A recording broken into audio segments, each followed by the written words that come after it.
eu sou Estela de Oliveira, advogada atuante no escritório de advocacia Siqueira e Tavares, advogados associados. Hoje, a nossa dica de direito é para você, trabalhador rural. Acompanhe esse vídeo e fique por dentro dos seus direitos. O trabalho rural é regido pela Lei 5.889 e para situações que não estão abrangidas nela, serão aplicados os preceitos da CLT. Mas afinal, quem são os trabalhadores rurais e quem é o empregador rural? O trabalhador rural é a pessoa física que presta serviços em propriedade rural ou em prédio rústico, de forma habitual, mediante salário e sob dependência do empregador rural. Já o empregador rural é a pessoa física ou jurídica, proprietária ou não, que explora atividade agropecuária e pesqueira. Também será considerado como empregador rural aquele que exerce atividade em estabelecimento industrial, agrário ou explora atividade de turismo rural. Alguns dos direitos dos empregados rurais são semelhantes aos direitos do empregado urbano. Dentre eles, temos remuneração, onde a lei assegura ao trabalhador rural o salário mínimo. Ocorre que, se houver piso salarial para a categoria que pertence a esse trabalhador, este valor deve ser respeitado. O trabalhador rural tem jornada de trabalho de 44 horas semanais e 220 horas mensais. Assim como os trabalhadores urbanos, a lei exige que entre duas jornadas deve existir um intervalo mínimo de 11 horas. Este intervalo serve para o descanso do trabalhador rural.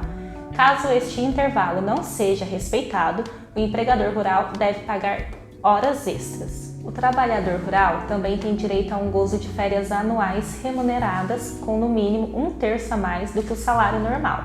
Além disso, tem direito a receber no mês de dezembro de cada ano o 13º salário, também conhecido como gratificação natalina.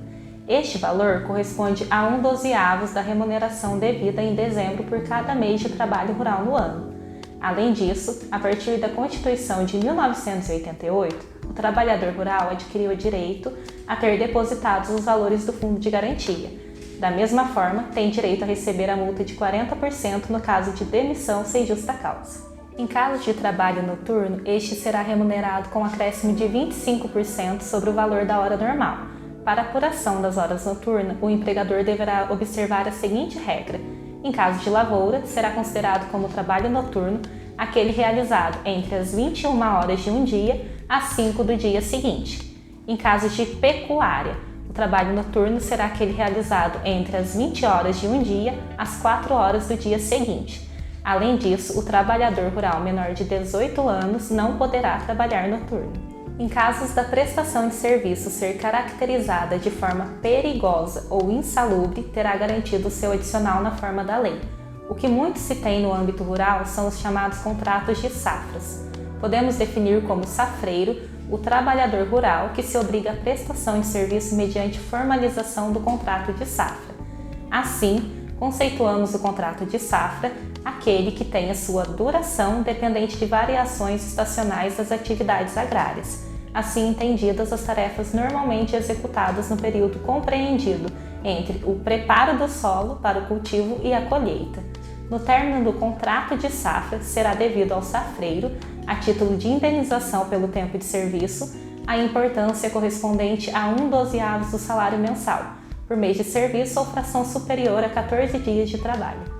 No contrato de trabalho por prazo indeterminado, a parte que sem justo motivo quiser rescindir o referido contrato deverá avisar a outra parte da sua resolução com a antecedência mínima de 8 dias, se o pagamento da remuneração for por semana ou tempo inferior, e 30 dias se o pagamento for por quinzena ou mês, ou se o trabalhador contar com mais de 12 meses de serviço.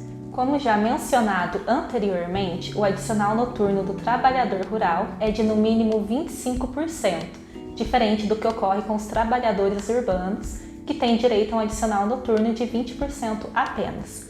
No aviso prévio de 30 dias, o trabalhador rural tem um dia livre por semana, diferente do trabalhador urbano, que tem 2 horas por dia. O trabalhador rural não tem direito ao vale-transporte. Além disso, o trabalhador rural idoso pode ser despedido por justa causa no caso de incapacidade para trabalhar, comprovado por junta médica. A aposentadoria por idade do trabalhador rural é diferente do urbano. O homem se aposenta com 60 anos de idade e a mulher com 55 anos. Muitos são os direitos garantidos aos trabalhadores rurais. Assim, procure sempre um profissional de sua confiança para fazer valer os seus direitos. Agradeço a você que acompanhou esse vídeo. Fiquem atentos aos próximos assuntos que serão aqui abordados. Até mais!